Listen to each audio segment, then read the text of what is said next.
So a hearty welcome to everyone to IASL's second Dialogues webinar on environmental Scotland. I am Carla Sassi, convener of IASL, and I will have the privilege of chairing a truly remarkable panel of speakers with the help of Juliet Shields, our secretary. I'm especially happy to be able to welcome an audience that is truly global today, with registrants from among the countries I could identify: the UK, US, Australia, Canada, India, France, Germany, Italy, Spain, Armenia, Hungary, Sweden, Ireland, Belgium, Poland, Iceland. And let me extend an especially warm welcome to our growing international community of PhD students, of which we are especially proud and with which we are looking forward to collaborating. If you're not a IASL member yet and you want to find out more about us, you can visit our website at iasl.org, easy to remember.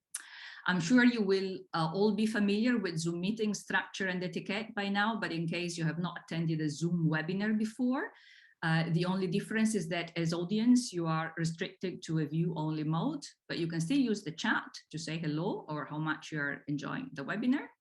And when hovering the mouse over the Zoom window, you will see a toolbar appear on the bottom with a Q&A button.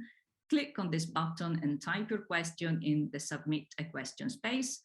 Please use the Q&A button and not the chat to ask questions, as this will make our work much simpler at the end of the panel.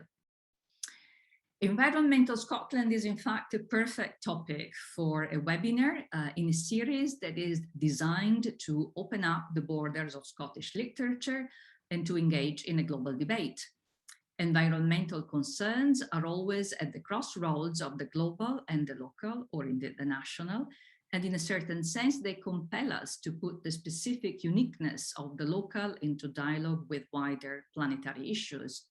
Landscape and nature have always played a central role in constructions of national identity in Scotland, and they still do, even though the way in which they have been shaped and voiced has changed considerably across the centuries and across Scotland's regions, languages, and cultures. And I have no doubt that our panel today will illustrate this very eloquently. So without further ado, let me introduce our first speaker, Susan Oliver. Many of you will be already familiar with her and her work, and as she features prominently as one of the leading scholars in our field of studies. Susan is Faculty Dean Research, Arts and Humanities, and Professor in Literature at the University of Essex. Her specialisms include literature of the late 18th century and Romantic period through to the 1880s, transatlantic studies, periodical culture, Scottish literature, and eco-criticism and environmental writing. Her new monograph, Walter Scott and the Greening of Scotland, Emergent Ecologies of a Nation, was published by Cambridge University Press in 2021. The British Academy awarded her the Rosemary Crochet Prize in 2007 for her previous book, Scott, Byron and the Poetics of Cultural Encounter, Palgrave. She edited a special issue of the Yearbook of English Studies 2017 on Walter Scott, New Interpretations, which offers new ways of reading Scott for the 21st century. Her next book will be about the rise of transatlantic periodical culture in the 70 years between the French Revolution and the American Civil War.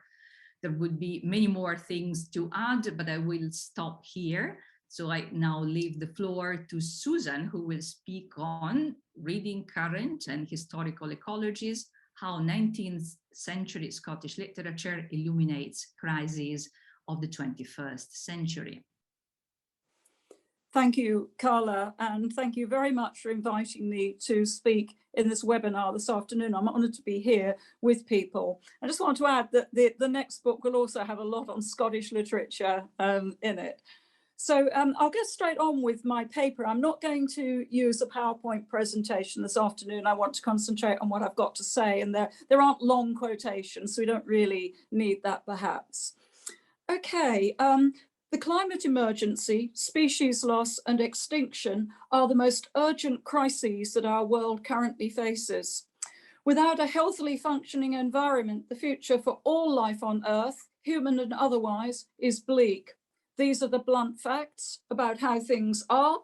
We need to feed, find water for, and keep producing resources to support an increasing world population in an age where human migration from rural areas to cities is relentless and, for that matter, expected to continue. So why should we spend time looking now to the past, especially the past before modern technology irreversibly impacted the planet, to confront the future? And why should we be looking at Scottish literature in order to do this? I'll spend my 15 minutes suggesting how reading 19th century Scottish literature through a lens of contemporary eco-criticism can help inform not just our understanding of the, in global terms, relatively small-scale historical local ecologies of Scotland, but enable us to think in new ways about approaches to current and future planetary eco-catastrophes. I'll talk about Scotland now in the Anthropocene as a consequence of historical circumstances, which in turn emphasizes the problem of reconciling eco-ethics and land economics. Finally, there's the problem of understanding the disjunction between slower moving ecological time and the increasingly fast pace at which human time is lived and experienced. My main focus from the world of literature will be on Walter Scott, but I also want to say something about two other writers from the 19th century who show how Scotland was innovatively developing an environmentally aware understanding, even if it wasn't taking the kind of action that would have prevented us from ending up where we are now. What did 19th century authors see that became lost between then and the 21st century? What could they not see? And what did they not want to see? What we can learn by asking those questions is important. Fiction, including what's well known worldwide and beyond the popularly known works, provides us with an insight into wider historical practices. For example, the gardening and farming interests of women in novels and memoirs gives a more balanced understanding of gender and the environment. And I'm going to be saying something about that later in my paper. These are pertinent and I would say essential questions that we need to ask if we want, as we should, to learn from historical environmental writing.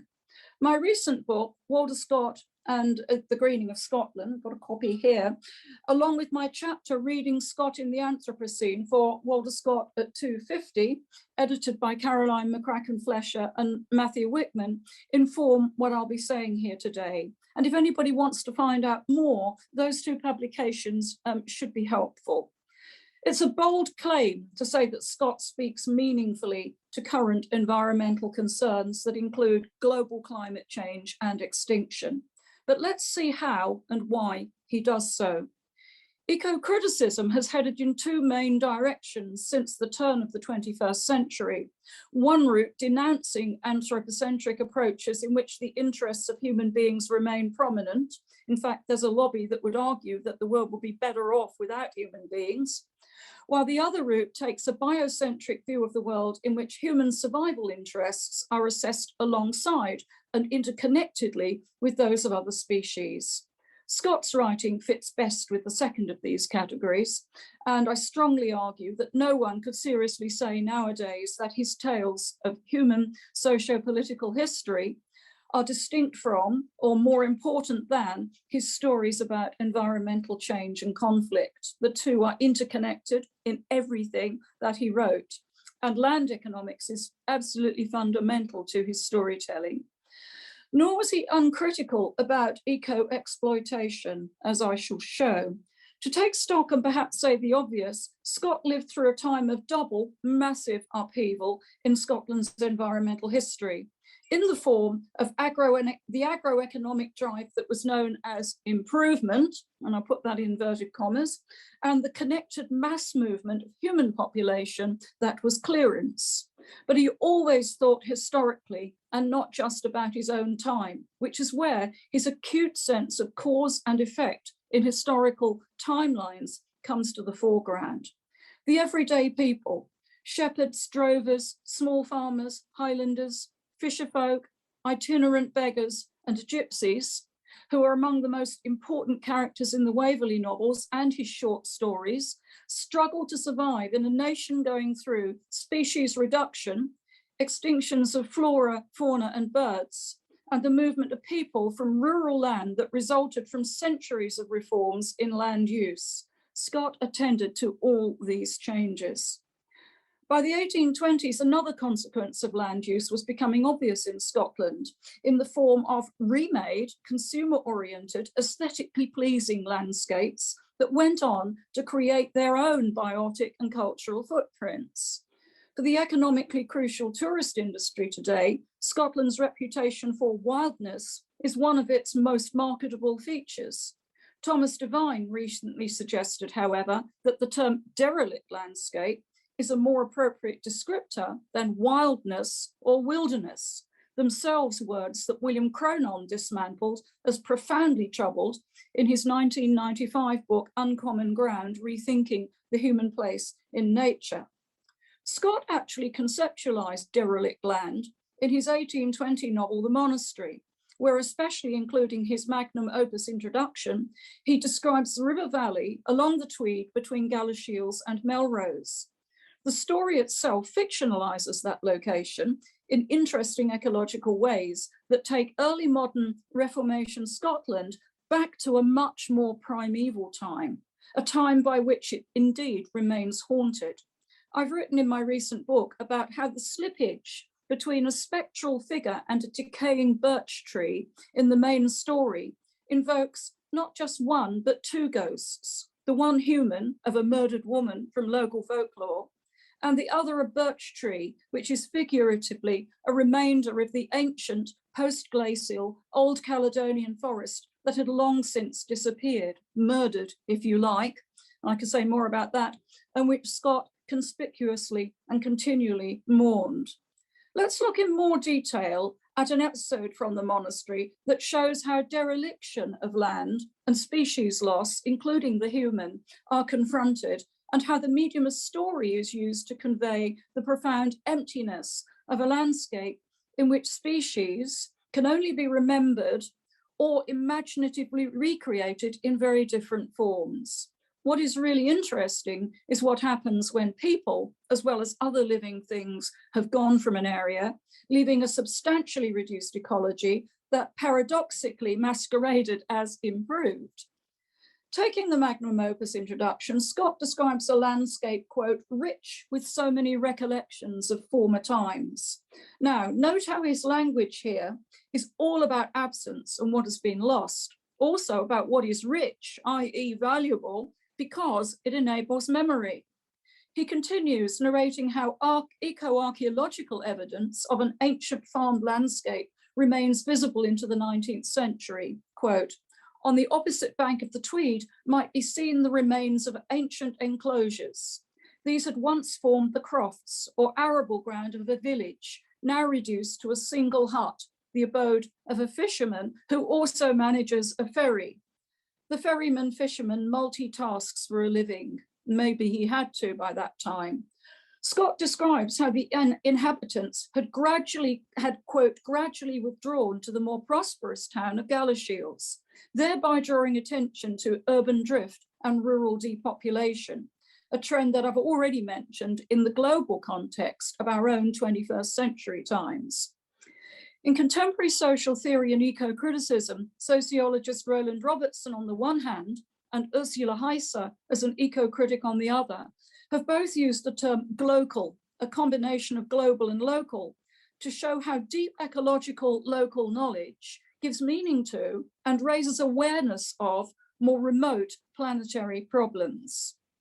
Scott brings in a temporal dimension as well as the spatial. His ferryman represents a deep time echo of Charon from classical mythology, whose task was to row not the living, but dead souls across the rivers Acheron and Styx to Hades. A romantic solitary figure in every sense, the Tweed ferryman serves the needs of travellers while living amongst ghosts from the once more densely populated area that Scott describes and which he knew so well. Again, in his introduction, Scott wrote that superstition, quote, has tenanted the deserted groves with aerial beings. fairies, elves, kelpies, and other supernatural creatures. And he noted the lack of trees in an area that was once densely wooded, himself setting about replanting native Scottish species, including alder, hazel, Scots pine, and importantly here, birch. The river, he wrote elsewhere in his fiction, journals, and the minutes of the River Tweed commissioners that he helped to co-found in 1805, contained very few salmon or trout by his own time because of modern industrial fishing methods towards the mouth of the rivers, damaging changes in watercourses, the use of dams and obstructions, and the discharge of industrial effluent. In other words, when people and other living things are gone from an area, those that are left populate the dereliction with fairies and other supernatural beings changed and insubstantial forms that nevertheless will refuse to go away. Is there hope here, or is the fantasy a sad ending? Scott's repeated emphasis on how the author could see what had gone, he refers to the incisive significance of the trained eye in Waverley, suggests that literature acts like a seed bank, providing an archival eco-story that doesn't allow forgetfulness to obscure loss. And for Scott, the author was really important in this respect. Rewilding programs in Scotland and elsewhere in the world now rely on these kinds of archives, literary archives, as well as on environmental science and paleoarchaeology to retrieve and to resubstantiate living forms that have been lost. Scott's works are known worldwide for his influence as a writer, and that influence continues at a global level. Some recent research that I've been doing, though, looks at a group of latterly less well-known women writers. I say latterly because one of them was actually very well known during Scott's own time. I was fascinated to come across, while working on a chapter for the forthcoming International Companion to 19th Century Scottish Literature, an episode in Susan Ferrier's 1818 novel Marriage that emphasises an ethical approach to gardening and plant collection. Mary Douglas shows her younger sister-in-law, who has lived most of her life in London, her garden and her collection of houseplants. She lives in the Highlands. Despite her sister-in-law's sense that Scotland, and particularly this Highland location, is remote and backwards, Mary Douglas's botanical assemblage of heliotrope, moss roses, and Cape jessamine, that's gardenia, show her to be far from out of touch with the wider world and the growing fashion among women for plant collecting. She also shows her awareness of the value of native species and, perhaps most interestingly, a respect for non-human life. And I can say more about that 19th century gardening and the problems it created in the Q&A if anybody wants me to. Normally mild-mannered, Mary quickly rebukes Juliana when the latter casually picks flowers. She tells her that the garden is aesthetically intended for the gratification of two senses only, seeing and smelling. Mary's botanical interests reflect a fashion that was stimulated by global exploration, along with a boom in botanical publications and collecting. Ferrier knew Edinburgh's Botanic Garden and Scott's ambitious planting at Abbotsford. Another moment in Marriage blends aesthetics with an acknowledgement of Scotland's modernising fishing industry in a vignette of, quote, a fleet of herring boats, the drapery of whose black suspended nets contrasted with picturesque effect the white sails of larger vessels.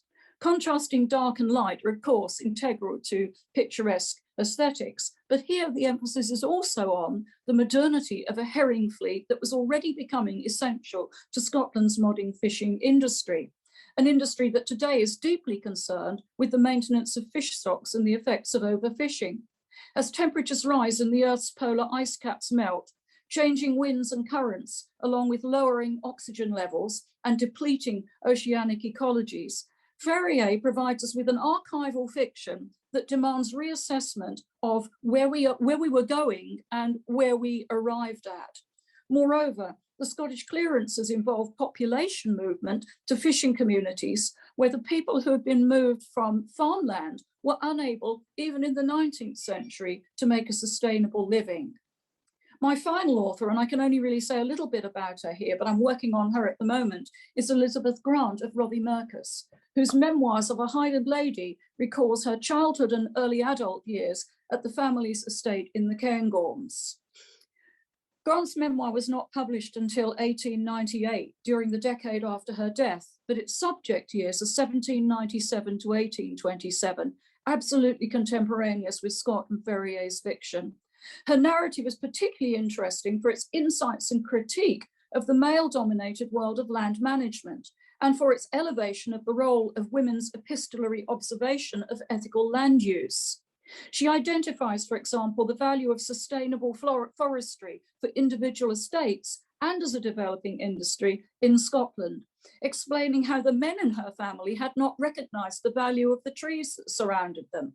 Note the call here for sustainable harvesting of trees on an estate that right now in 2021 represents a substantial protected part of the small remaining remnant of the old Caledonian forest. Grant wrote, quote, "Black cattle were Rothiemurca's staple products. Its real wealth, however, its timber, was unthought of. By 1796, the timber was beginning to be marketable. 3,000 or 4,000 trees a year could, with care, easily have been cut out of that extensive forest and hardly have been missed." Grant couldn't have foreseen the danger that deforestation and monocultural industrial forestry would do worldwide to the sustainability of this planet. But her concern to manage forests over time, rather than plundering resources, was ahead of her years. Scott's approach to forestry, to recapitulate, was to plant native species. And on the matter of eco-criticism here, I want to say a last word. Donna Haraway and Anna Singh, in their work on the Plantationocene, a form of Anthropocene that focuses on plantation-style agricultural cultivation, point out that monocultural farming and plantations alienate the land by forcibly disciplining it to become different. Recalcitrant land is more severely punished under such a model, producing an example, and these are my words here, of eco-Gothic horror. Scott and Grant both warn against that kind of forestry, with Scott in particular noting the disastrous effects of plantation forestry, or potentially disastrous effects. I've used my talk to give just an overview with a very few examples of how reading Scottish 19th century literature illumines the ecologically damaged world in which we are living and how we arrived where we are. The signs of that damage, however, were already there when these writers were writing. And what is perhaps surprising, that they were already recognized, those signs of damage were already recognized as markers of a dangerous dereliction. Eco-critical methodologies attend to ethics and exploitation and to the impact of damage that moves relentlessly, but not always obviously. And I'd refer people there to Rob Nixon's wonderful book on environmentalism, slow violence and the environmentalism of the poor. Scotland's past isn't another country, it's here, it's now, and 200 years on from Scott, Ferrier and Grant, it is a timely reminder of why their writing remains not just relevant, but actually essential reading. Thank you. Thank you so much, Susan. That was truly splendid and inspiring. I'm now going to introduce the next speaker. I'm very delighted to introduce Siim Innes, who is lecturer in Celtic and Gaelic at the University of Glasgow. He works on Scottish Gaelic literature and folklore from medieval to modern, and has a particular interest in the transmission, borrowing, and translation of culture and ideas. In recent years, he has worked on the 18th century Gaelic manuscripts collected by the Reverend James McLagan of the Black Watch and Blair Athol, now held by Archives and Special Collections at the University of Glasgow Library. So I'm now leaving the floor to Siim, who will speak on Mian of Arsh Usta and Highland environmental history. I hope my pronunciation was vaguely acceptable. Thank you, Carla. Top marks, that was very good. I'm going to share my screen so that you can see the PowerPoint. And let me just try and get it to start. Can you hear me and see that okay? I can. Hopefully that works. So, right. Thank you to the organisers for the opportunity to speak today. I'm going to talk for my 15 minutes about an 18th century Scottish Gaelic, or Gaelic if you prefer, poem, which has been largely ignored in scholarship, but which, in my opinion, has lots.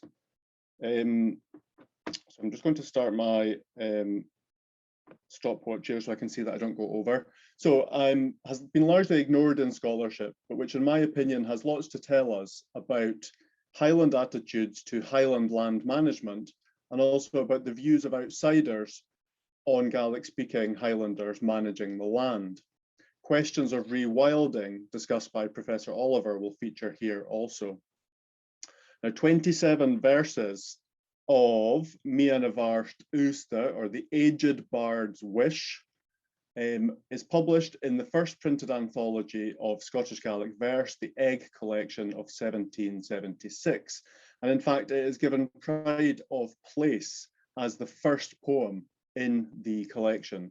And it is one of only a small handful in that publication, accompanied by an English language translation.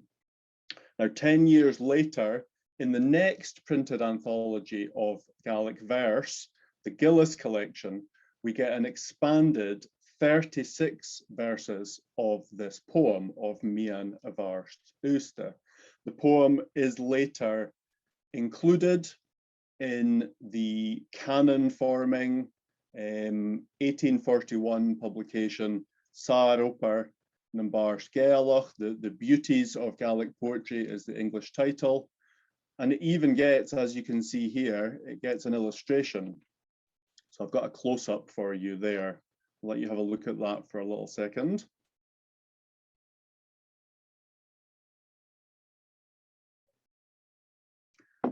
Very briefly, the poem has the speaker, an aged bard, detailing the idyllic spot in nature where he wants to be buried or perhaps just laid down to die, detailing the physicality and sounds of plants, flowers, animals, birds, and human rural activity that will surround him there, before ending the poem with a call for the hall of Ossian and Dul to be opened for his ceol, translated as shade in 1776. So his shade, or his spirit, is to be opened for him to go to a sort of Valhalla-esque Teach na Bhairst, House of the Bards. Now, numerous translations were produced in English, in Italian, and in other languages of this poem, because this poem becomes part of the apparatus of proving or disproving the authenticity of James Macpherson's Ossianic works. So that's just one example. Mrs. Grant of Lagan there, published in 1803. Now, in his 1958 article entitled Bogus Gaelic Literature, 1750 to 1820, Derek Thompson said of our poem, Mian a Bhairst Uasta, that it is, and I quote, the most successful and the best intrinsically of the Gaelic forgeries of the time. Now, it is a forgery in so much as it is at first in the 18th and 19th centuries understood from its contents to be ancient, even though it is not. But more on the notion of it being a forgery in a moment. The 18th and 19th century commentaries on this poem are fascinating, primarily because despite it being clearly inspired by Macpherson's works, our poem becomes part of this interpretive framework used to add credence to the authenticity of Macpherson's Ossian itself. But the commentaries also tell us something about the ways Highlanders and their management of land were or were not valued through time. So let's start with the first point of it being a forgery. James Macpherson's pseudo-translation English language epic poetry from the 1760s onwards, which he had based very loosely on Gaelic language adventure ballads and other narratives, had in turn given rise to a Scottish Gaelic language Ossianic genre, i.e. Gaelic language versions or imitations of Macpherson's style. Our poem, Mia na Bhairst Uasta, often had the same similar Macpherson-inspired poetic bedfellows in a number of the 18th century and 19th century anthologies of Gaelic literature. One example is the poem entitled More Do. Now, the scholar Donald Meek had a different view to that of Derek Thompson, saying that to call the likes of Mia na Bhairst Uasta and More Do, and these kinds of Gaelic responses to Macpherson's Ossian as bogus, as forgeries, doesn't quite work. He says, I quote, "This perspective presupposes that there was a pure form of Gaelic poetry, and that such purity was maintained at a time when English models were exerting a profound influence on indigenous 18th century Gaelic poets of the stature of Alistair Machmeister Alistair and Dougal Buchanan, contemporary with Macpherson himself." So those are the modern scholarly perspectives on Mia na Bhairst Uasta and its ilk, a spectrum that runs between outright dismissal at one end and acknowledgement at the other that the results of cultural borrowing are ubiquitous in 18th century Gaelic poetry, and that to be too precious about what constituted pure native Gaelic poetry can be problematic anyway. The poem's whole premise of an aged bard on his deathbed reminiscing is clearly aping Macpherson's works.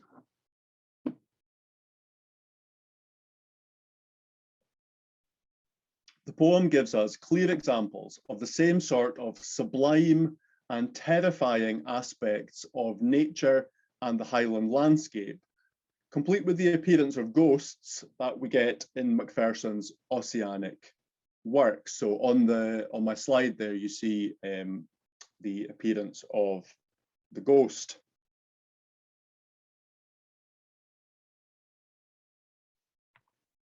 The descriptions of Highland nature share also the same melancholic, wistful, mystical features that we get in Macpherson's Ossian.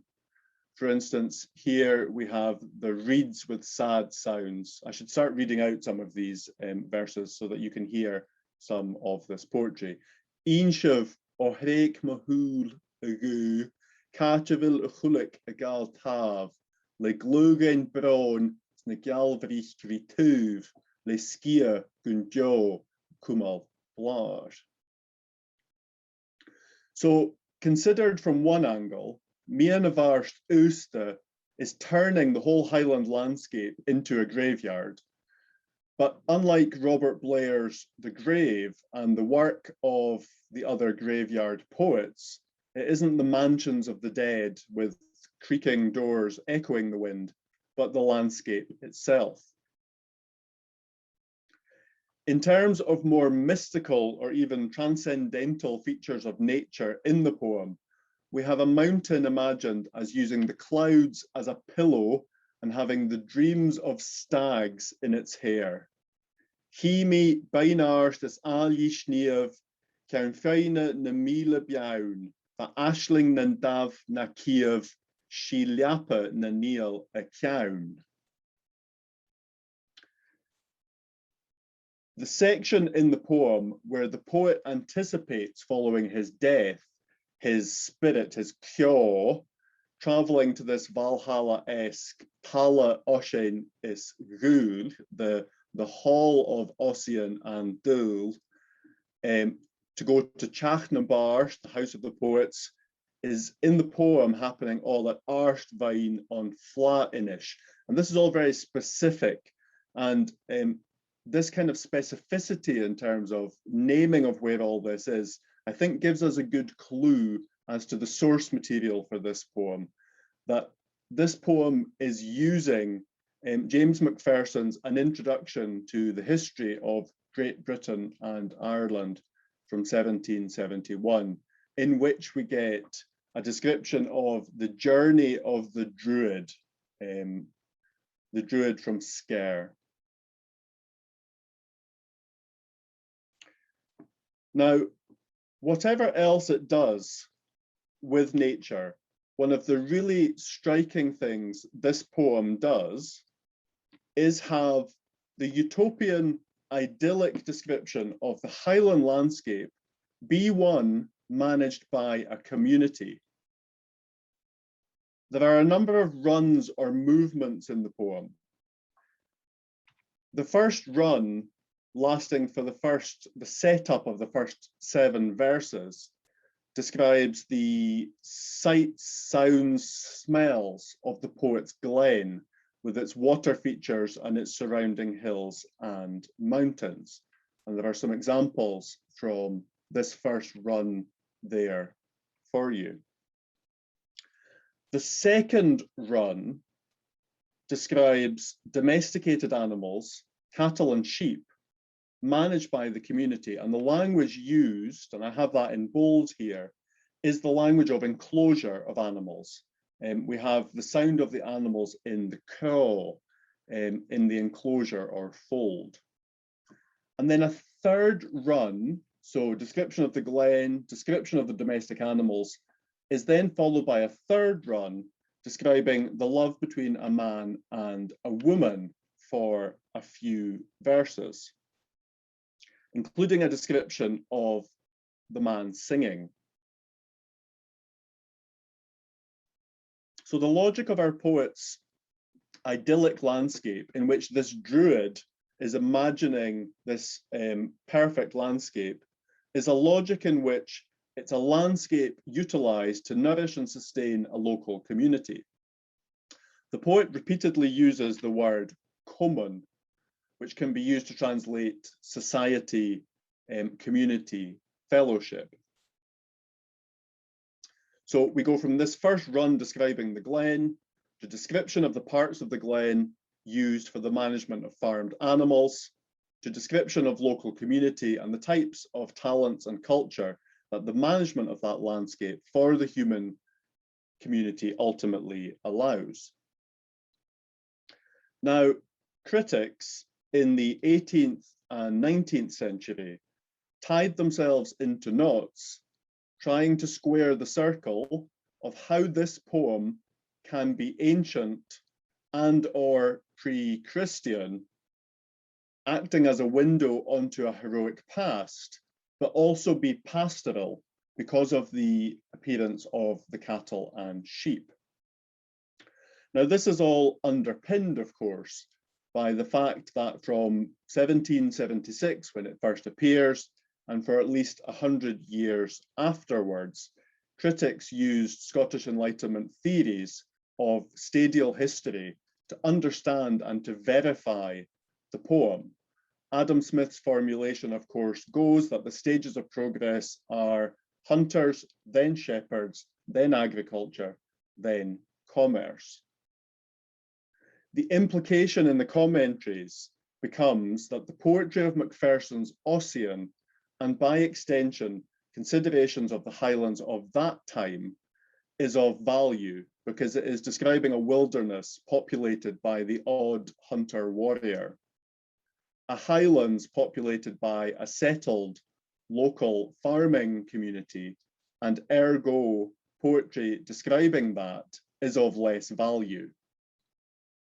Of course, plus ça change. This is the same debate about Highland land use that we get today. And this takes us back to rewilding. It's why local communities can be nervous in the Highlands about the plans for rewilding, which often can see the pesky locals and their stewardship of the land for crofting as getting in the way of the landowner's view of what the highlands should be, i.e. a desert. For a recent very poignant piece on the implications of highland rewilding projects vis-a-vis the human geography, democratic deficit and cultural heritage of those communities, targeted for rewilding, see a piece by Fraser MacDonald, I have that on the slide there, by Fraser MacDonald entitled Wild Beasts in a very recent issue of the London Review of Books. I would highly recommend it. And for those interested in these questions, I also spotted online something coming up about geopoetics and rewilding from the writer and activist Alistair McIntosh, happening online on Thursday next week.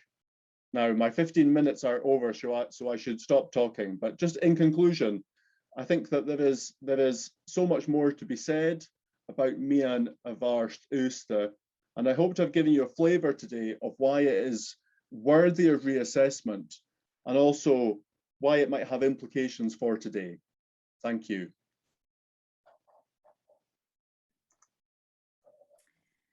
Thank you so much, Shim, for a fascinating presentation. I'm truly honored now to introduce the next speaker, and that is Samantha Walton, who is reader in modern literature at Bath Spa University. Her book, The Living World, Nan Shepherd and Environmental Thought, Bloomsbury 2020, explores how Shepherd wrote about the ecology of the cairngorms and asks how her work might speak to our current environmental crisis. She has been invited to talk about her research on Shepherd at mountain festivals and on BBC Winter Watch. Other books include Everybody Needs Beauty, In Search of the Nature Cure, Bloomsbury 2021, and the poetry collection Self-Heal, Boiler House Press 2018. So I'll let her speak. Thank you so much for that wonderful introduction, Carla, and thank you so much for having me here. It's a real honour. I hope everyone can see and hear everything they need to. I trust somebody will tell me if you can't. So yeah, my talk today is about Nan Shepherd. I talk and think about Nan Shepherd so much, I assume there's no need to introduce her, but I'm just going to try to work out how to turn my slides this way. Oh, there we are. So yeah, there's Nan Shepherd, early 20th century Scottish writer, most associated with Aberdeen and the Cairngorms, where her poetry, her fiction, and her prose memoir, The Living Mountain, which I'm going to be talking about a lot today, are located. So in my book, The Living World, I took a really deep dive into Shepherd's writing and looked at her through different eco-critical methodologies. So there's chapters on, I'm holding it here to check I've mentioned them all, themes of place, of ecology, environmentalism, deep time, vital matter, and selfhood. So this talk is going to focus on deep time and the way that she writes about kind of the deep temporality, the geopoetics of the Cairngorms, and what we might do with that writing now, this moment of, or this ongoing crisis. It's very hard to capture all of my thoughts on shepherds in 15 minutes, but I'm going to get started now. So when Nan Shepherd wrote The Living Mountain, she was poised between two moments in Earth history and human history as well. Her imagination was shaped by 19th century geology, which revealed the deep age of the Earth. She was also writing in the early part and in the middle of the 20th century, during a wave of modernization in which human activity would leave radical traces on the seemingly eternal landscapes of the Cairngorms, and of course on the Earth itself. How Shepherd made sense of these changes and made them sensible in her literature is vital context for reading The Living Mountain, as I hope to show in this talk. So during her MA at the University of Aberdeen, Shepherd took modules in literature primarily, but also in theoretical and practical geology. Her eye was that of a literary scholar, but also a lay geologist, building on a long tradition of geological thinking in Scotland. One key figure in this history is James Hutton. In the late 18th century, Hutton established that the Earth wasn't formed in a biblical week, but came into existence over unimaginable eons, driven by the heat processes of the Earth's core. Cataclysmic events also made and shaped mountains and created unconformities, places where molten rock crashed through existing strata, disordering the geological record and attesting to vast periods of unaccounted for geological time. Geological awareness, inspired by such discoveries, shapes Shepherd's writing in many ways. We know from the title of The Living Mountain that Shepherd sees rock and the mountain ecosystem as lively, as constantly changing and involved in processes of becoming. Such liveliness is embedded in its structure. Each chapter zooms in on different aspects of life in the mountains, but as you read, you notice that these categories are frequently confused. Plants pop up in the chapter on insects, air in the chapter on water. This entanglement has led Rob McFarlane to claim that The Living Mountain structurally embodies ecological principles.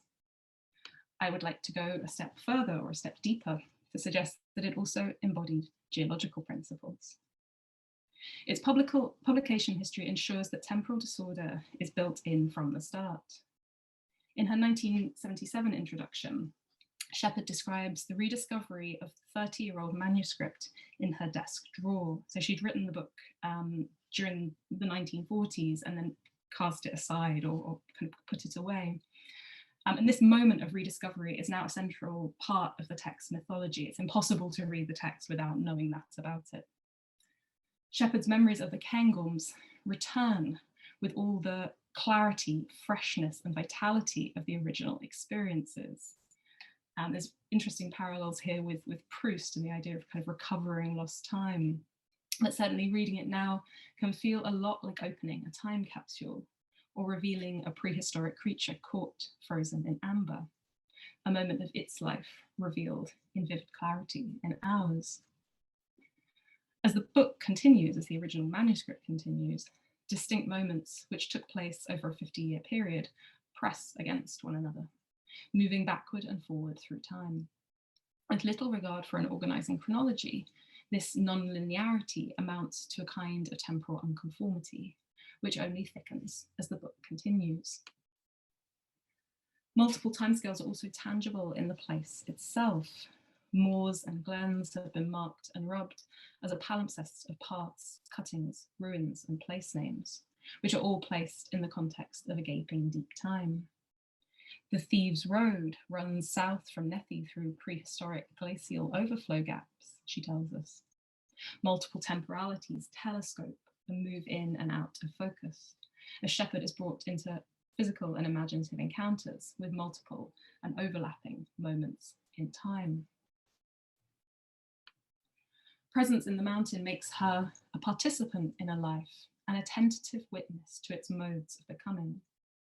But what does it really mean to live with deep time? And how did her literature of geological witness differ from what had gone before? James Hutton's collaborator, John Playfair, was amongst the first to put the disturbing experience of witnessing deep time into words. Physical and affective states of vulnerability produced imaginative overload, astonishment, and a closing down of awareness.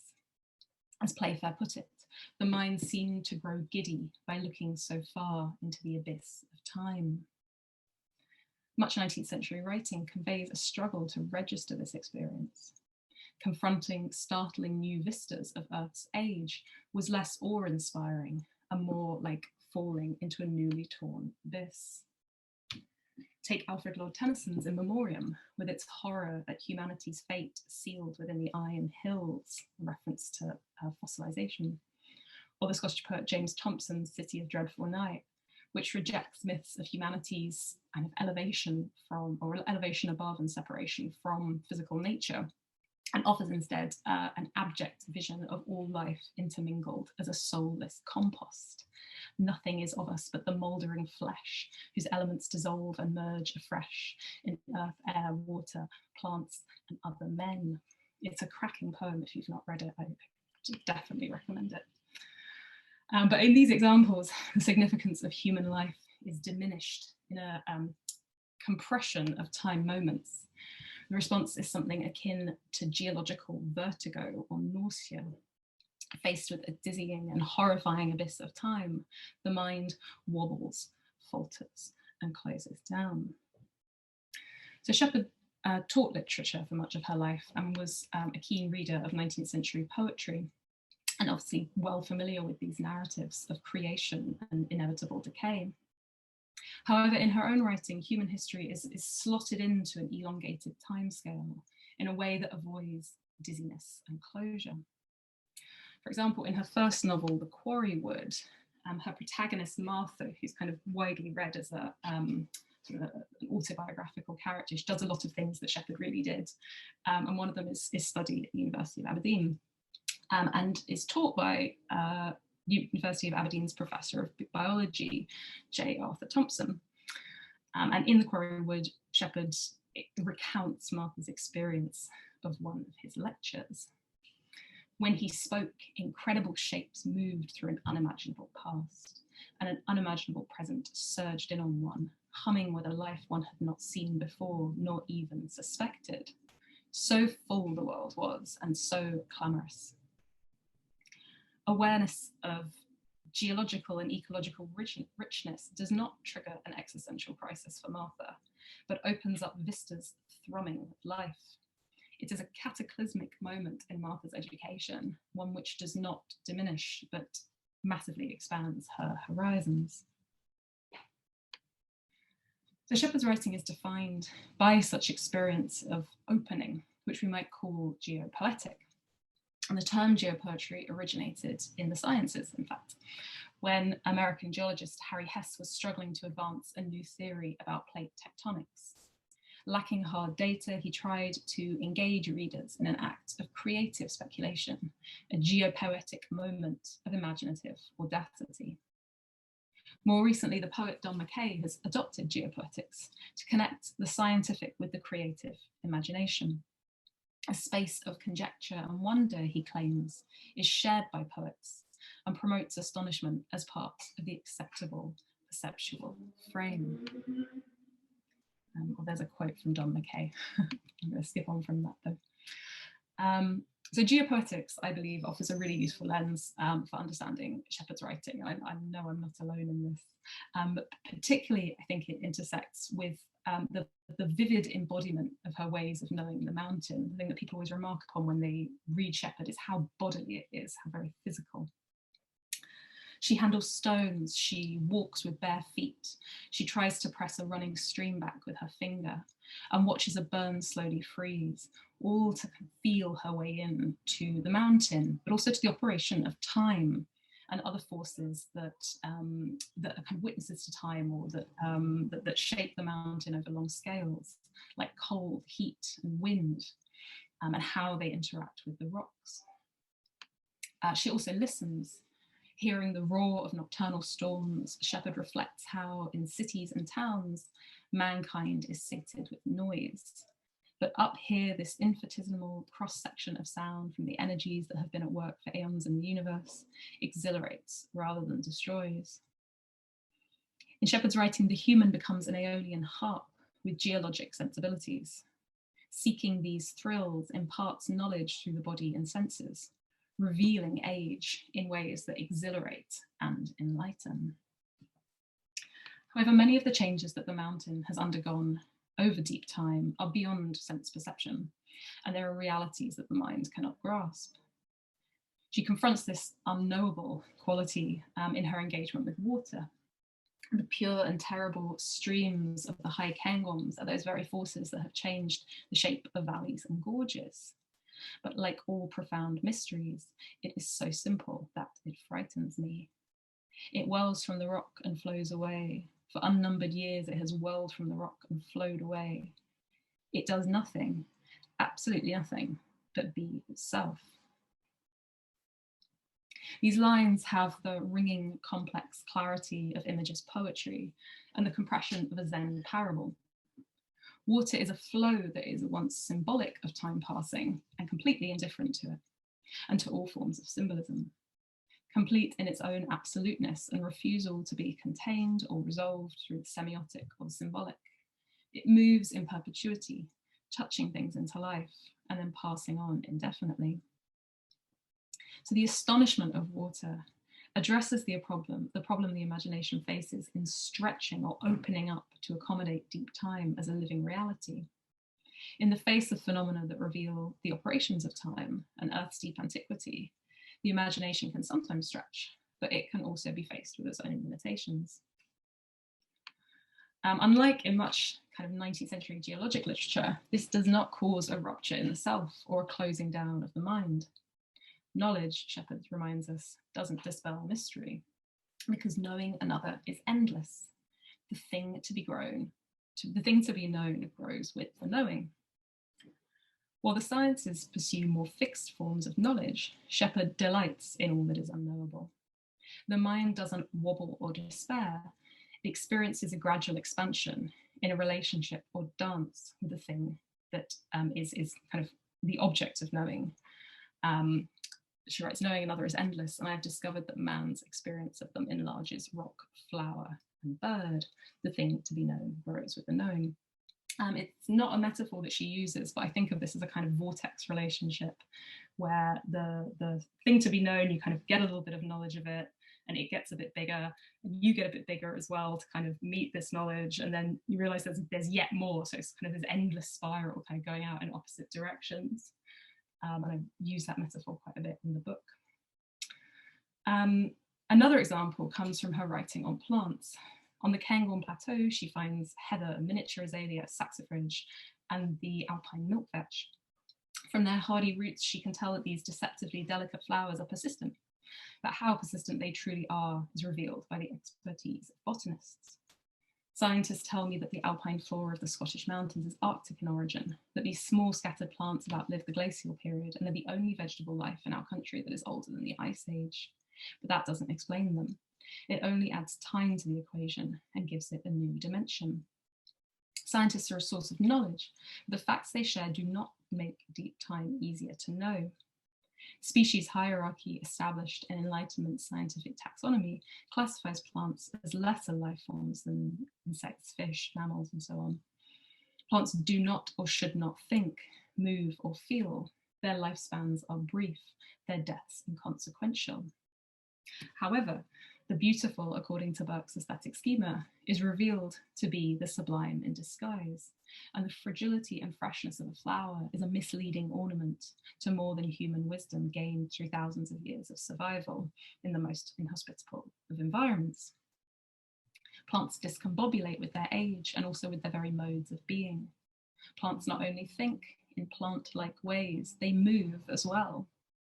This can be slow or very fast indeed, as Shepard observes, when sundew and butterworts eat the insects.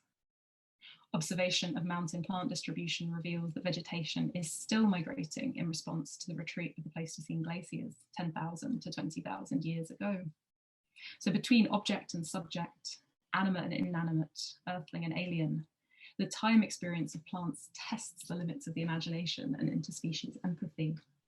As Shepard puts it, her mind boggles as the plants shift from the twee centerpiece of Victorian posy to time travelers, whose survival across geological epochs vastly reaches that of her own species. But instead of panicking, Shepard experiences humor, surprise, fondness, awe. In essence, a kind of charmed humility, acknowledging that there is a limit to her capacity to know and to encounter deep time, in spite of technical explanations. But at least she is not alone in this. The scientists too have the humility to acknowledge that they don't know how it has been done. So to end, I'd like to think a little bit about how we might read Shepard in the Anthropocene. So I have problems with the term the Anthropocene. I don't want to suggest it's unproblematic, but I'm going to use it here. So of course, the Living Mountain was written well before the Anthropocene was named, but it invites a reading to attentive to this ongoing shift in human planetary understanding and interactivity. For example, the value of watching a landscape change over time, cultivating deep time awareness. They may prove instructive as we learn to live in the Anthropocene's confusing and telescoping temporal scales. The domestication of the so-called wilderness, colonization and agricultural capitalism, population growth, the creation and expansion of towns are all fundamental drivers of the Anthropocene. Looking to the living mountain, we may ask how temporary dwelling places like bothies and the shelter stone, more kind of integrated ways of living in proximity to local ecologies like hillside crofts, how they compare to newer and potentially more ecologically disturbing constructions such as ski lifts, roads, and the controversial Cairngorm funicular. The bringing of concrete, steel, plastics, and tarmac, as well as the intensified burning of fossil fuels that fuel mountain leisure economies, have altered the local landscape and contributed to global energy trends. Thinking on different scales and in the disjunctive timescales of the Anthropocene makes it possible to evaluate the meaning and significance of these changes beyond the immediate locus of the text. Environmental scientists use the terminology of shifting baselines to describe how generations adapt to biodiversity loss. As species decline and environments degrade, successive generations alter their expectations of what a healthy, lively, and natural environment actually looks like. We might ask how the living mountain might be read in a century or 2 centuries more. It may tell the story of ghosts of landscapes and ecosystems past. Snow, for example, is unpredictable in the Cairngorms. Writing in the 1940s, Shepard noted that it doesn't happen every winter. Well, one remarkable weather event, the particularly hot summer of 1934, melted the snowdrifts that had lingered in the high valleys that she had thought eternal. It is still possible to see snowdrifts and sheets of ice in the Cairngorms in July. But what sense might a future reader make of the living mountain if winter no longer brings snow to the Cairngorms or blankets mountain communities for longer and more dangerous periods, as took place in early 2018, where freezing storms from a warming Arctic caused unprecedented disruption across Northern Europe, otherwise known as the beast from the east. What of the species that she describes living in intricate interconnection in the mountains? The alpine flowers that offered her a unique window into deep and vegetal time now have their very existence threatened by climate change and warming weather. Will the passages that now bring joy be read with grief and elegy in half a century, as history in a century, and as fantasy in 200 years? I will end there on that open question, and thank you so much for listening.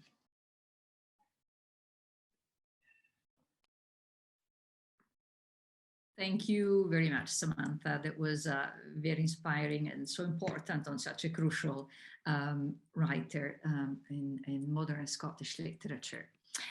I'm now introducing the 4th speaker, and honored and delighted to introduce Monika Schuba, who is assistant professor at the Institute of English and American Studies at the University of Gdańsk in Poland. Her research explores 20th and 21st Scottish and English poetry and prose, with a particular interest in eco-criticism informed by environmental humanities and phenomenological perspectives. She's the author of Contemporary Scottish Poetry and the Natural World on Burnside, Jamie, Robertson and White, published by Edinburgh University Press in 2019.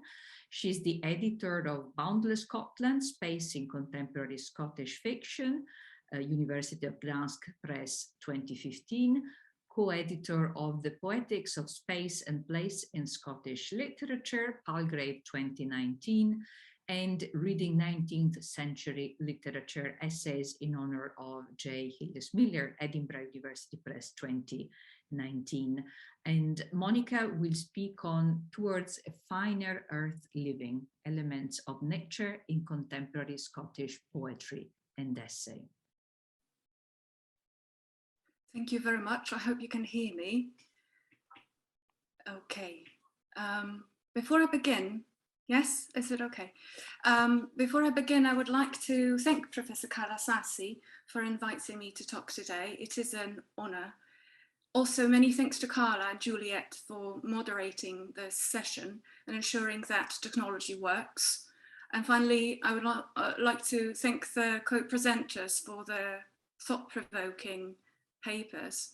I do not have a PowerPoint presentation, but at some point towards the end of my talk, I will show several poems to the camera. So this is just a warning so that you are not startled if I suddenly wave a book at you. All right. The phrase in the title of my talk, Elements of Nature, alludes to the classical division of matter into four substances: earth, air, fire, and water.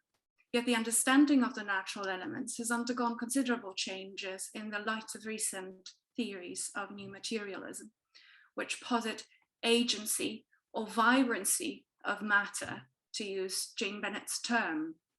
This approach is represented by the editors of Elemental Ecocriticism, published in 2015.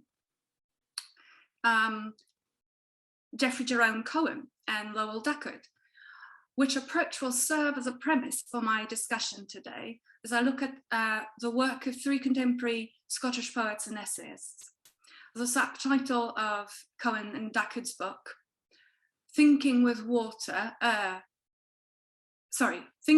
Earth, Air, Water, and Fire, already signals the change in perception. The preposition with, which is now widely used in environmental humanities, with thinking with echoes the notion of Mitsein, that is co-being or being with, denoting togetherness or companionship. And so the preposition shifts the focus from an objectifying approach to a view whereby there occurs an intertwining or entanglement of matter with matter. The shift is also visible in the work of a number of Scottish authors who offer a highly distinctive manner of responding to the world in which the self is inseparable from the elements. In their writing, phenomenological experience emerges through sensorial interchange, combined with a need for groundedness and active engagement with the landscape. Focusing particularly and repeatedly on the sea, stone, wind, and light, the work mingles the atmospheric and chthonic powers. Cohen's term geophilia, which he proposes in Stone, An Ecology of the Inhuman, and which he explains as, quote, an ecological allure, a propulsive and conjoining force that draws earth and water into union, generative of stone, that draws stone and otherworldly things together to create, compose, produce, unquote, will be useful in my readings today. Throughout my talk, I will attempt to gesture towards the ways in which geophilia reveals itself in the work of the three contemporary poets and essayists, but I believe that the application of the concept will emerge most fully in the final part. I wish to begin with Kenneth White, whose work offers a poetics, or more specifically geopoetics, a word that has been mentioned a few times today. So this poetics, geopoetics, comes as he writes, quote, from contact with the earth, from a plunge into biospheric space, from an attempt to read the lines of the world, unquote. A pathbreaker for a new ecological awareness, as Kearns Craig calls White, he offers a way of reading the world and ontology of becoming, which foregrounds change, flux, movement. Scottish influence pervade his work through landscape, the Atlantic and Hyperborean, through poets, writers, Hugh MacDiarmid and Neil Gunn, and through philosophers and thinkers, John Scott as Ardina, Duns Scott as James Hutton, and David Hume.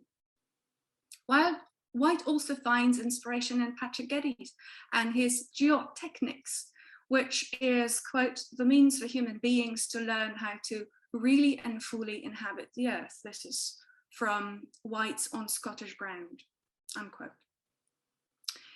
White's poetry demonstrates an affinity with the geological world as it resounds with the stone voices, as Neil Asherson calls, quote, the way in which human experience in this difficult northern place has been built so intimately into the geology and the post-glacial ecology of Scotland that a people and its stones form a single cultural landscape, unquote. White's poetic language recognizes and responds to the autonomous power of stone, which makes his poetry chthonic, reaching beneath the surface of the earth, concerned with the unconscious impulses of the self entwined with the world it inhabits, as he constantly returns to the necessity to live, quote, on the earth with a cosmic sense, but living on the earth, this is in italics, moving towards a finer earth living, unquote. By reaching far into the Indo-European roots of language, White finds a correspondence between the Latin word homo, denoting man, and earth, humus, thus foregrounding the connection between humans and the terrestrial sphere. Dwelling on the earth means existing in a creaturely body, reliant on air, yet clutching to the ground. Among White's poems, there is one titled Autobiography 1, in which the speaker dwells in the breathing emptiness. This is line 6 in the poem. The most elemental, essential function of being, breath, connects the speaker to other living creatures, despite the loneliness prevailing in this image. Here are a few lines from the poem. Groping my way through the undergrowth, with only the feeling of existence as it trembles in an animal body. In the dark, uncertain, deprived of vision, the speaker resorts to the sense of touch, as foregrounded in the tactility of the verb groping, the gerund form suggestive of a repetitive aspect of this action. With its consonantal sounds, the repeated fricative which falls at the beginning, in the middle, and at the end, tightly clasping the three words together, the expression and the expression through the undergrowth, stresses the difficulty with which the speaker moves, enmeshed with the world through breath, in a supreme moment of subjectivity and materiality. It's a very Beckettian poem, it occurs to me.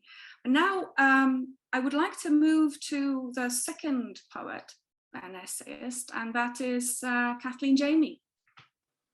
In the work of Kathleen Jamie, the features of northern landscapes lying, quote, under a huge Atlantic sky, unquote, where sea, light and wind dominate, demonstrate the mingling of the atmospheric powers whereby humans are tuned to the effects of the weather world. An element which is endowed with special significance in Jamie's writing is air, in the form of wind and also breath, as she evokes a world and constant becoming in an organic rhythm.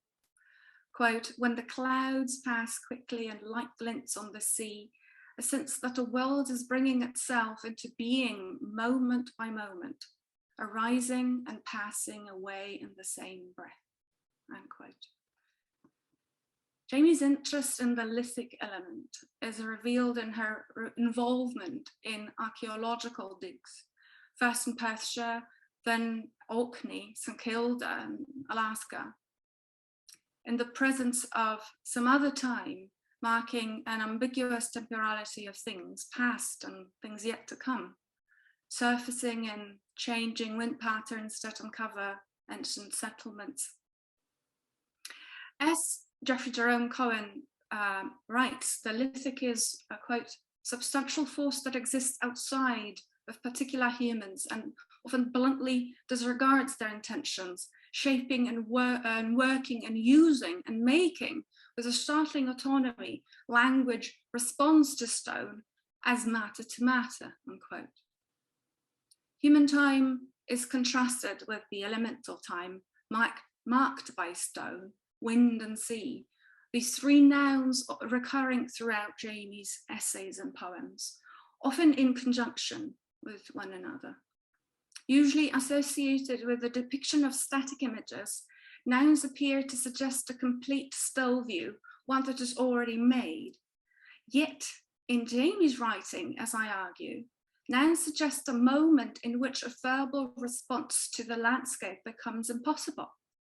As she writes, quote, "If we work always in words, sometimes we need to recuperate in a place where language doesn't join up, where we are thrown back on a few elementary nouns, sea, bird, sky," unquote.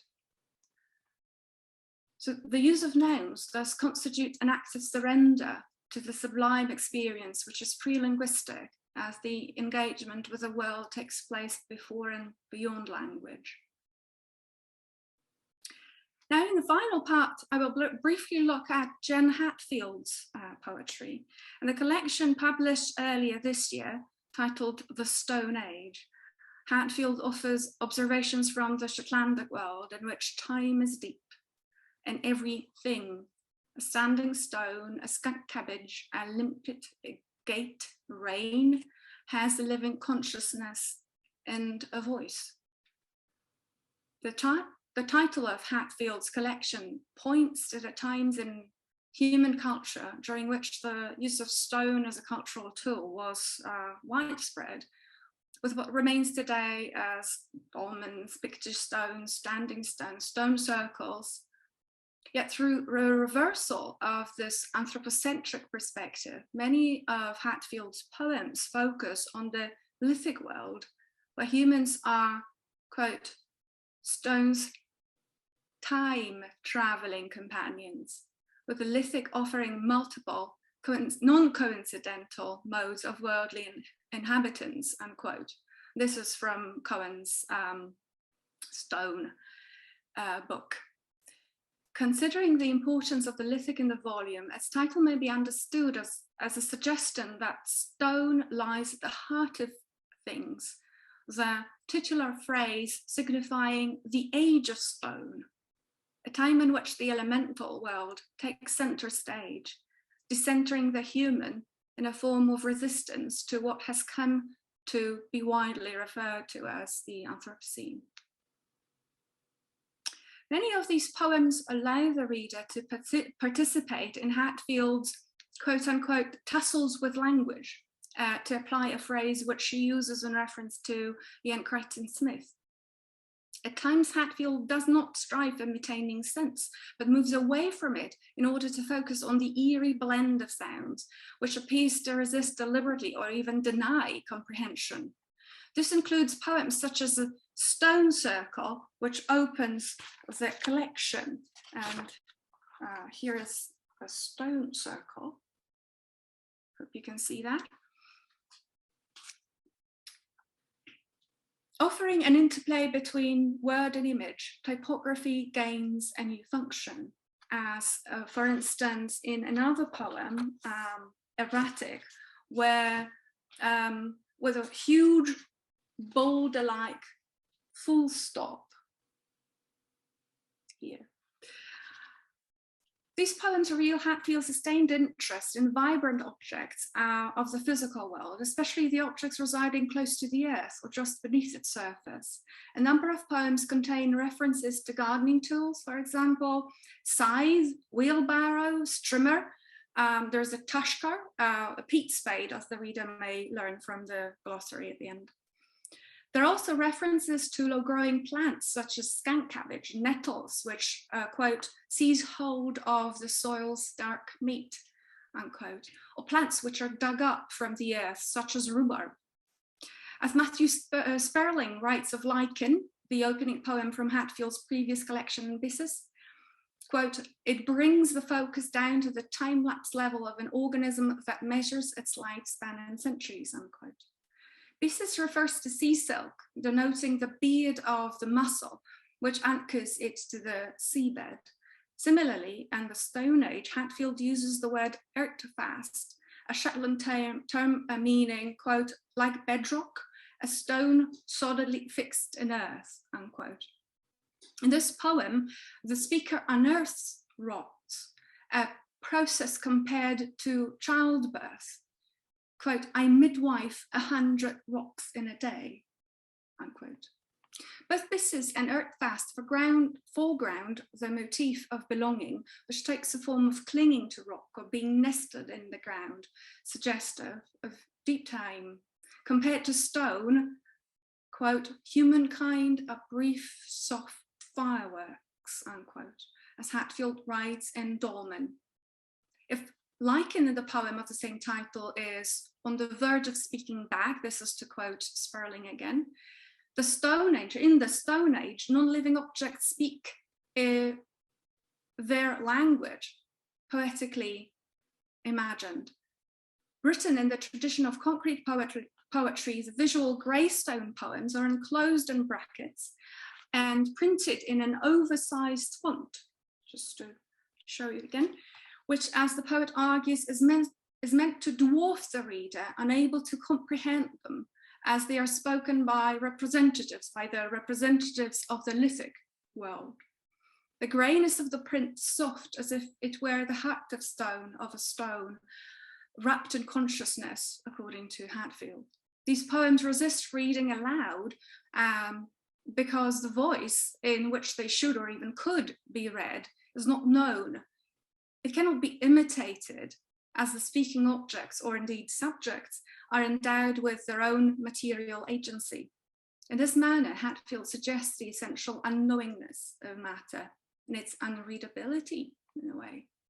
To end, very briefly, the work of John Hatfield, Kathleen Jamie, and Kenneth White, each in a distinct manner and style, demonstrates a deep engagement that relies upon not only thinking, but also being with the elements.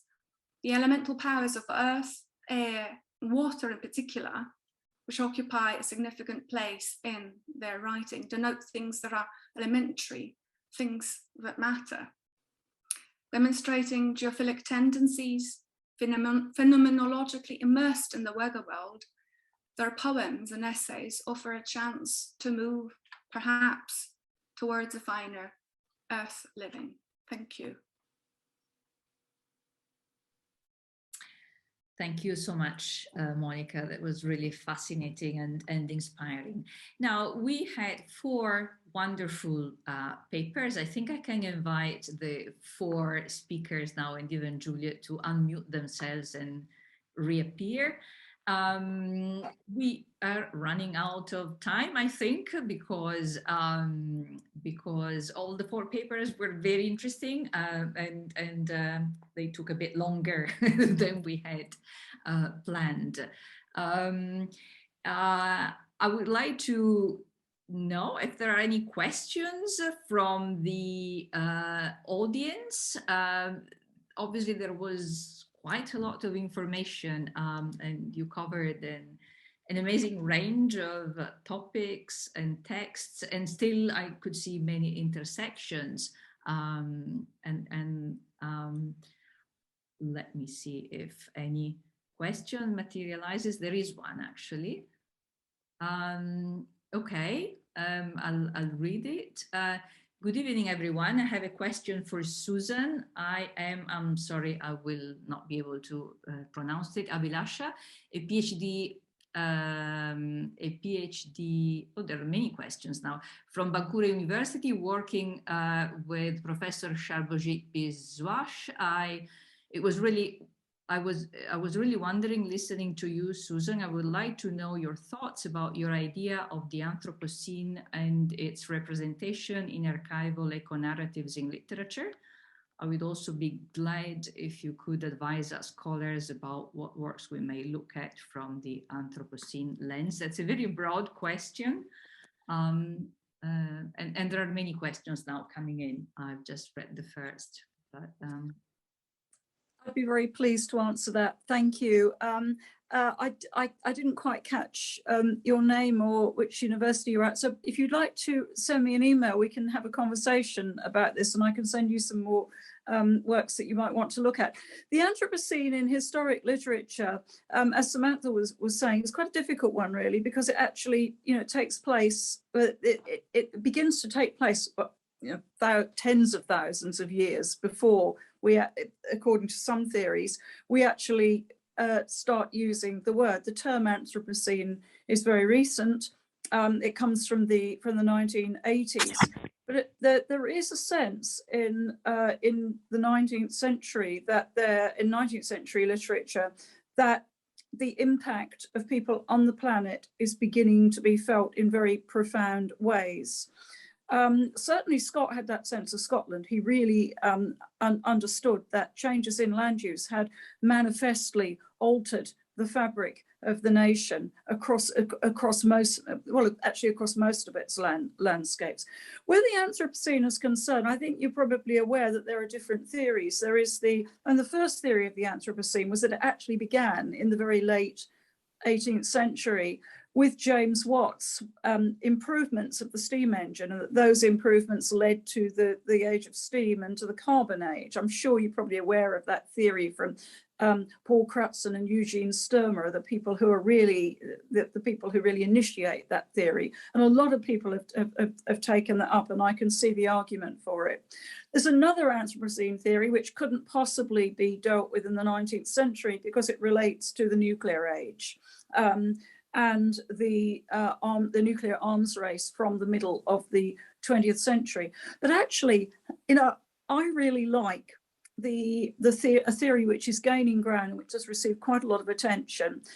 William F. Rudiman is the person who is responsible for advancing this particular theory, and that's the early Anthropocene.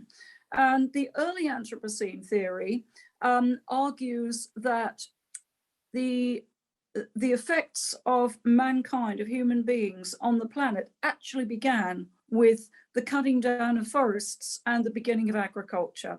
So it's essentially the end of hunter-gatherer society and the beginning of pasturage that ushers in the early Anthropocene. I won't take up time, because I think there are definitely more questions and we're running out here. But if you'd like to write to me, I can certainly send you details of what you might like to read in those respects. One thing I will say about Scott is he's very, very aware that there was a much older Scottish landscape. It was being recovered through archaeology in his time and through the draining of peat bogs.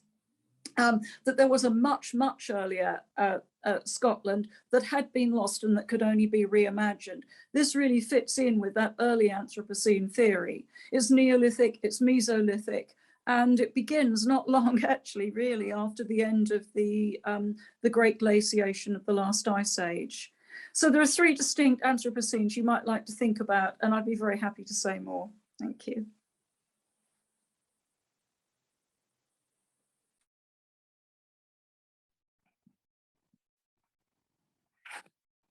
Right. Juliet, would you like to go ahead with It looks like Sheem has answered the question from Paula. Yeah. So shall I read the one from There's also a question for Samantha, actually, in Paula's question, because Right. the question I think Sheem has answered while we were talking. Okay.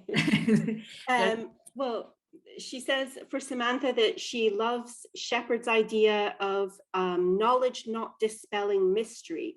It seems the two don't necessarily oppose each other, but come together in environmental writing. And she wonders how much of that fascination with deep time may relate to a wider fascination with the sublime and the change from seeing mountains as ugly obstacles to seeing them as awe-inspiring manifestations of the sublime. Did you catch all that, Samantha? Sorry. No, it's a great question. Throwing it at you there.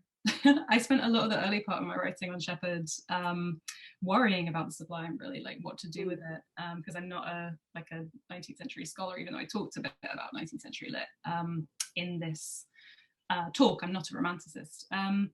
I think Shepherd is playing with the sublime as well, and I think in The Living Mountain she's trying to consciously almost write beyond or against or kind of around the sublime, because that's the moment when yes, mountains shift from being these kind of ugly, pointless things that just get in the way of rational travelers and become these sources of wonder, but they become sources of wonder because they stretch the capacities of the rational mind, the rational mind being framed as a kind of adult, presumably male, particular, somebody who's received a particular form of European education. Shepherd encounters the mountain like not in that frame of mind at all, and in the early stages of The Living Mountain, she talks about the mountain being kind of too big for her, and the first time that she sort of approached the Cairngorms, kind of wanted to walk there, she was a young girl and she just thought they were too big for her, like girls didn't do things like climb mountains. And I think that that's a very significant moment, that she frames the mountains through the lens of a young girl who's kind of fascinated, who really desires being there. And they're far away and they're very big, but they're also very small because they look, she does all these things to just kind of problematize and kind of reframe the sublime, to kind of get away from it, I think. And it kind of, it is part of her bigger project of, exploring how we know the living world, how we want intimacy, we want understanding, but also we're looking from a situated perspective. She's very acutely aware that she knows the world through her mind and her body. And she does all of these, plays all of these games really with the mountain to try to see it differently. She puts her head upside down, she kind of looks through her legs, putting herself into this kind of it's almost like a yoga pose really. It's kind of three-pointed headstand. But it's a pose that if you see somebody doing on a mountain looks quite ridiculous. It's very different from the kind of Caspar David Friedrich sort of standing out, the rational man encountering the mountain. I could talk about this for ages, but yes, I would say that the sublime is there, but Shepherd is kind of is doing something to encourage a different form of approach that kind of gets us beyond that and encourages a different form of intimacy that is less, I would say, egotistic. And that's why it's such great environmental writing. And well, there was a question from Michael Newton for Shim, and I see Shim has already answered. The question was, can you say how the poem might have been intended as a critique of Anglo-modern improvement at the time, and why, or it might have later in the mid-19th century and after been seen as a less useful tool in critique of the clearances? I don't know if there's anything you want to add to what you have written for the wider audience. Thanks, Carla. Well, I mean, hello, Vikel Taplath. What I'd said to Michael in the chat there was that he's quite right that this is something written in the middle of improvement, and to my mind, I think could be seen as including critique of improvement, leading to depopulation and so on. And it's not the only Gallic poem from the 18th century to do so. In terms of it being less useful about later on in terms of the clearances, I think I'd have to have a bit of a think about that, but I suppose the questions of authenticity and the quite stilted style of the language in the poem, I think, get in the way of it having much of an afterlife. Now, that said, it does have an impact on the kind of Gallic ecosystem of Gallic literature, to the extent that it then gets written out into Gallic manuscripts in the 18th century. So it's going from printed publication into handwritten manuscript. We have tradition bearers in the Western Isles in the 20th century who have learned it off by heart and can recite it, and who say that they learned it from a book. So it's Caton Thalia from Bernera, US Harris, who can do this. So it does have it has an impact later on, but there's some really juicy things for me to think about there from Michael. So Tapalav, Michael. Right, I think we are running out of time, but perhaps one question I can ask to Monica. I found your paper very interesting and fascinating. Perhaps a general comment on the fact that contemporary poets are experimenting in entirely new directions, and they're in many ways breaking away from romantic models and ideas in quite a radical way, it seems to me. I don't know if you have any comment on this, as much, of course, of the panel was on romantic ideas of nature. This is true. Thank you very much, Carla. And I was just typing, but I'm rather slow. So this is also a question from Paula. Oh, I've missed it. Because there's one bit at the end. Right. Good. About how she writes, contributing to the formal experimentation and the search for means to articulate the unspeakable. And what I wanted to say, so this is a response to both you, Carla, and to Paula, that, for example, Hatfield, whom I discussed briefly, engages with modernist tradition formally. How she experiments with language and she creates these visual, concrete poems. But at the same time, there is this new ecological awareness of the other that decenters the human, that the self that is there in the romanticism, as I understand. Like Samantha, I'm not a romanticist, so please correct me, Susan, if I'm going, into the wrong direction. But the human in those poems is the self is not at the center, not the experience of the subjective speaker,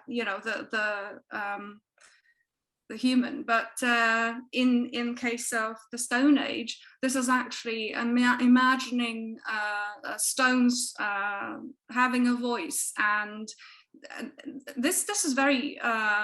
I think it's a project that is very brave, because it's still using human language, right? So we could say that's maybe a failed project because it's filtered through human consciousness and through human language anyway. So, but it's I think it's an interesting experiment in confronting otherness in poetry. Thank you. I think there is a last question for Susan. We try and keep it short. It's from, again, I apologize for possibly mispronouncing the name, Mukherjee, and again, Bankura University in India.